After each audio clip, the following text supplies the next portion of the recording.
খুলনার বিখ্যাত চুই ঝাল দিয়ে খাসির মাংসের কথা তো অনেক শুনেছেন বা অনেক রেসিপি দেখেছেন। আজ আমি খুলনার বিখ্যাত চুই ঝাল দিয়ে মুরগির মাংসের রেসিপি তৈরি করে দেখাবো। নমস্কার বন্ধুরা, আশা করি সবাই খুব ভালো আছেন। টুম্পাস কিচেন অ্যান্ড মিনি ব্লগসে আপনাদের সকলকে জানাই স্বাগত। বন্ধুরা দেখুন, এখানে আপনারা চুই ঝাল দেখতে পাচ্ছেন। এটা হচ্ছে শিকড়ের চুই, যেটা আমার হাতে আছে। এগুলা কিন্তু সবই শিকড়। এই শিকড়ের চুই ঝাল খেতে কিন্তু খুবই ভালো লাগে। আর এই মোটা যেটা দেখছেন, এটাও কিন্তু চুই ঝাল। এটা মোটা ছিল আর ওইগুলো শিকড় ছিল। আমার হাজব্যান্ড শিকড়ের চুই ঝাল খেতে খুব পছন্দ করে, এজন্য আমরা বেশ কিছু শিকড়ের চুই ঝাল কিনেছিলাম। বন্ধুরা, এই চুই ঝালটা মনিরামপুর থেকে কেনা ছিল। আমরা যখন বাড়িতে গিয়েছিলাম তখন এটা কিনে এনেছিলাম।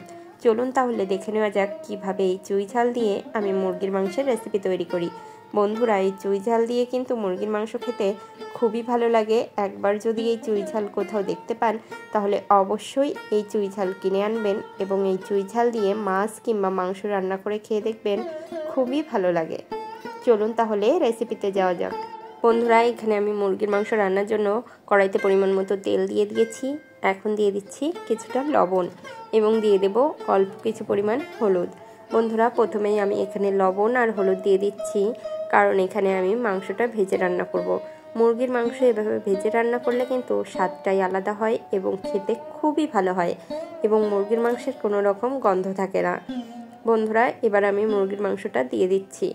এই মাংসটা যখন আমরা ভেজে নেব তখন কিন্তু চুলার জাল একটু বাড়িয়ে রাখবেন, কারণ লো আছে যদি মুরগির মাংস ভাজি করেন তাহলে কিন্তু মাংস থেকে জল ছেড়ে দেবে, আর জল ছেড়ে দিলে সেই জল শুকাতে কিন্তু অনেকটা সময় লেগে যাবে। মাংসটা কিন্তু এখানে জল ছাড়া যাবে না, হালকাভাবে ভেজে নিতে হবে। এজন্য অনবরত এভাবে নাড়তে হবে এবং চুলার জালটা বেশি রাখতে হবে।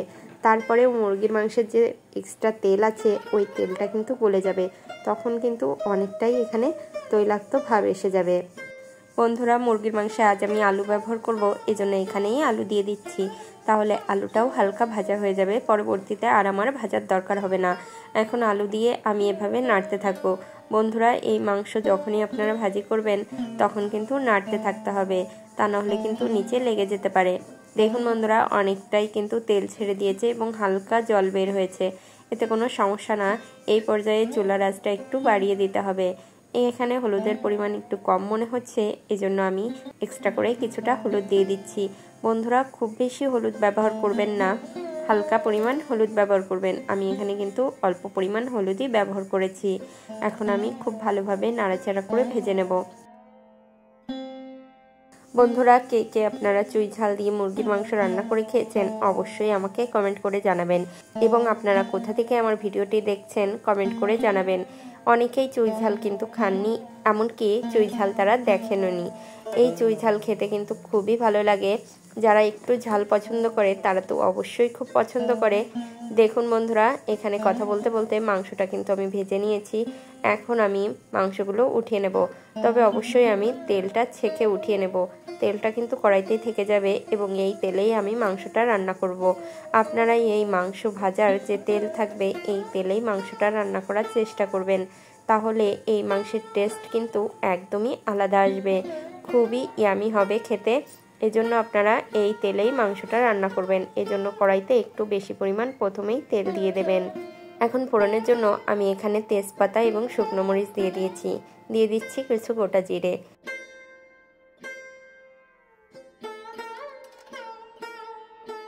এখন দিয়ে দিচ্ছি কিছু পেঁয়াজ কুচি। বন্ধুরা, এখানে আমি পেঁয়াজ কুচি করে দিচ্ছি, আপনারাও কুচি করে দেওয়ার চেষ্টা করবেন।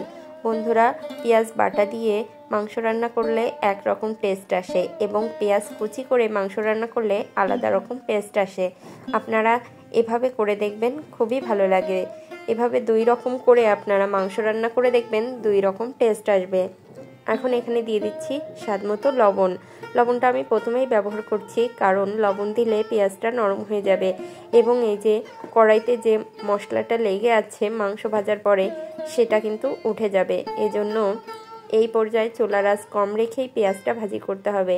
চুলার আঁচ যদি বেশি থাকে তাহলে কিন্তু কড়াইটা পুড়ে যাবে এবং মশলাটাও পুড়ে যাবে, তখন খেতে ভালো লাগবে না।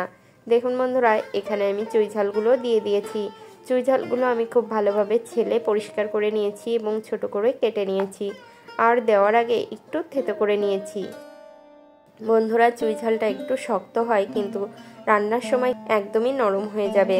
বন্ধুরা, এই চুই ঝালটা খেতে খুবই ভালো লাগে, আর এই শিকড়ে চুই ঝাল পেলে অবশ্যই একবার এর টেস্ট নিয়ে দেখবেন। এর টেস্ট কিন্তু অসাধারণ হয়। এখন আমি এখানে দিয়ে দিচ্ছি কিছুটা রসুন। আমি এখানে বেশ কিছুটা পরিমাণ রসুন নিয়ে নিয়েছি, এবং রসুন কিন্তু আমি বেটে নিইনি, রসুনগুলোও হালকা থেতো করে নিয়েছি। এভাবে একবার মাংস রান্না করে দেখবেন, মাংসের টেস্ট ইয়ামি হবে। বন্ধুরা, অনেকে রসুন পেঁয়াজ বেটে রান্না করেন, সেই মাংসের টেস্ট কিন্তু আলাদা হয়, আর এভাবে করলেও কিন্তু অন্যরকম একটা ফ্লেভার আসে। আপনারা চুই ঝাল দিয়ে যখন রান্না করবেন, এভাবে একবার থেতো করে দিয়ে দেখবেন, এর স্বাদ অপূর্ব আসবে।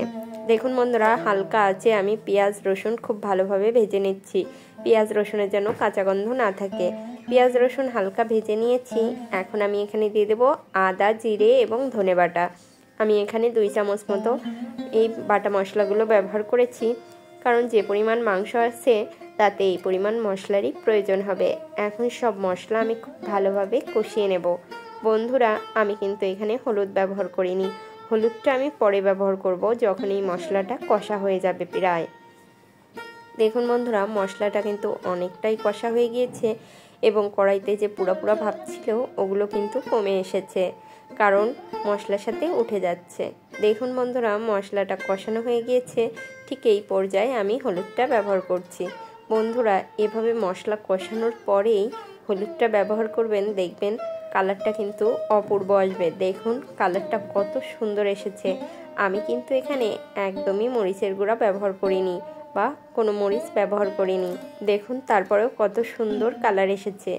দেখুন বন্ধুরা, মশলা কষিয়ে নিয়েছি। এখন এখানে আমি ভাজা মাংসটা দিয়ে দিলাম। এই ভাজা মাংস দিয়ে এখন আমি নাড়াচাড়া করে দেব এবং ভালোভাবে কষিয়ে নেব। বন্ধুরা, এই মাংসটা আমি লো আঁচে রান্না করছি, এবং এই মাংসটাও আমি কষিয়ে নেব লো আঁচে, যেন মশলাটা মাংসের ভিতর খুব ভালোভাবে যায় এবং মাংস থেকে জল ছেড়ে দেয়। দেখুন বন্ধুরা, আমি নাড়াচাড়া করে নিচ্ছি। এখন আমি ঢাকা দিয়ে দেব।